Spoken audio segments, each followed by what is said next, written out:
我们最近花了5天的时间，徒步穿越了法国、意大利、瑞士3个国家。直到现在，我还不敢相信，我们竟然得以亲自体验了环勃朗峰线路最美的部分。除了想和你们展示阿尔卑斯山脉令人窒息的美景以外，我们也想分享一下第一次和徒步中国跟团徒步的体验，以及我们觉得这种方式是否值得考虑。从来没有跟一群人7天徒步过。See what will happen? The TMB that we're doing right now is a shortened version of the whole thing, right? The whole thing is 160 kilometers. Oh my god! 勃朗峰的真言开始一点一点的出现在我们面前了。我本来以为会比较虐，会比较累，但是目前我觉得可能会是一个比较 comfortable 的 hiking trip。在路上你可以看到2种群体，一种是跟向导，还有一部分是他们真的是全程重装徒步，自己解决所有的吃喝住。It's like 2 different activities, really. This is so much more comfortable. 而且你能看到非常多不同的运动形式的人，觉得变成一个徒步社会了。It's like climbing a mountain every day, 800 to 1,000 meters roughly. 大部分都是14公里左右。Day 2，我们现在在瑞士，哇，通过我们镜头就可以看到后面的山。今天我们的目标是走到意大利。We start at around 7 in the morning, 8 in the morning, have breakfast, and then just straight on the road, go. Sometimes there's a bus, sometimes there's a train, or sometimes you're just straight out of the refuge and then you go. Let's go!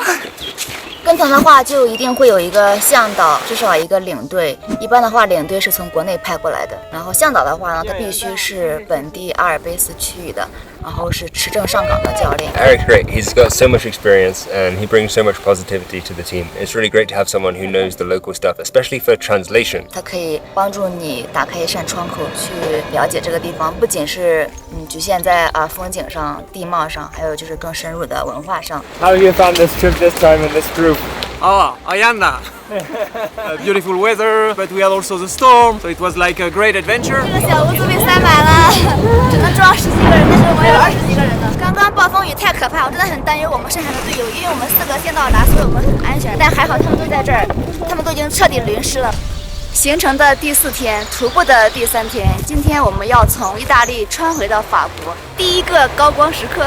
I wanted to come here for a long time. This place is famous as one of the places where hiking really started and mountaineering really started. The mountaineers of old, they just have a rope around their chest. Not a climbing rope, just an ordinary rope strapped to somebody else. That's all the equipment they have. 他们当时的太阳镜就是用卫生纸糊着眼睛，然后也看不清楚路。我们团队的一个阿姨，她就是2016年的时候开始在心里面在想着勃朗峰，已经想了7、8年，然后她今年终于可以来了。我问她为什么，她说因为这里是登山的发源地。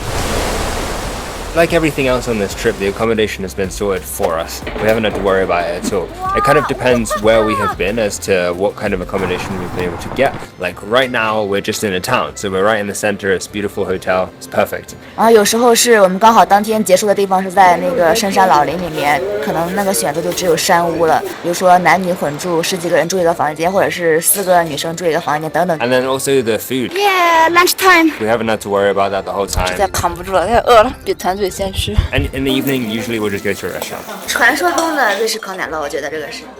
I think what's really surprised me is that if you don't actually want to spend any money while you're here, that's totally possible. 先吃个桃再开始走。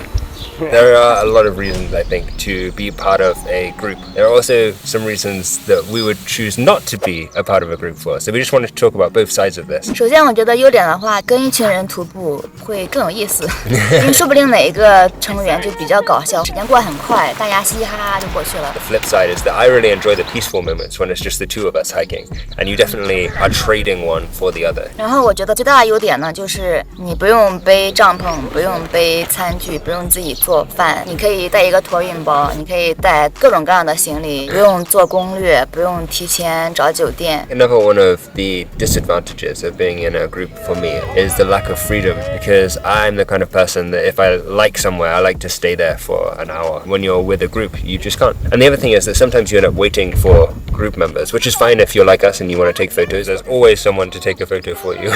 But I could see that being annoying for some people who are faster. 既然选择了跟团呢，就要去适应团队协作，因为团队协作有时候它也是一个学问，大家是一个 team， 而不是一个单独的个人。 If you have less experience, then being in a group is definitely a good thing. It's going to be safer, because if you can't map read, if you don't know what the dangers are, if you don't know how to read the weather or even know what weather to not go out hiking in, then all of that is going to be thought of and solved by the guide. And finally, the most obvious 缺点 is that you have to pay money to enter the group, which is something you don't have to do when you're by yourself. 因为这是我们第一次跟团走，而且是在国外。然后呢，国内也有一些这种类似的活动，我们也有考虑。然后我在想，那我们是不是也可以和看我们视频的人或者喜欢徒步的人，也可以一起做这样的事情呢？也许 maybe 有可能，将来如果我们在国内或者甚至在国外的话，我们也可能大家可以一起走一走。So keep an eye out. See you on the next hike.